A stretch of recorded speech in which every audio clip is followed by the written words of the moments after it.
समस्त good news घरे घरे सुभद्रा सुभद्रार 4th इंस्टॉलमेंट जनवरी शेष सुधा आसबार अच्छी। बहुत बड़ न्यूज, बहुत बड़ अपडेट। समस्ते यहीटा को भलरे देखिए वीडियोटा को। जनवरी शेष सुधा 4th installment first phase payment चतुर्थ पर्यायर प्रथम पर्याय टंका जो मैंने पाई ना से मानक सुभद्रा टंका यही जनवरी शेष सुधा आसी जाउछे।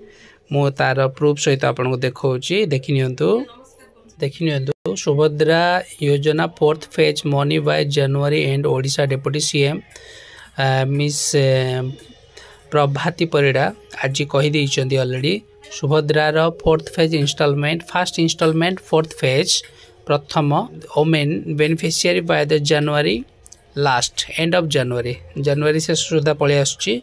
आपण माने समस्त वेटिंग रे रुहंतु। जनवरी शेष सुधा समस्त केवाईसी ता पूर्व आपण अपडेट भी कर दियंतु, जहार बाकी अच्छी कर दियंतु, कारण ई केवाईसी बहुत जरूरी। आई स्कैन किंबा फिंगरप्रिंट माध्यम आपण ई केवाईसी करे नबा बहुत जरूरी। या करनेला परे आपणकर पेमेंट रे कौन से अवहेला हो परिबो।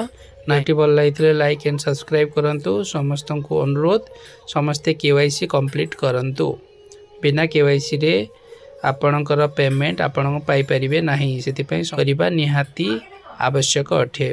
Thank you very much.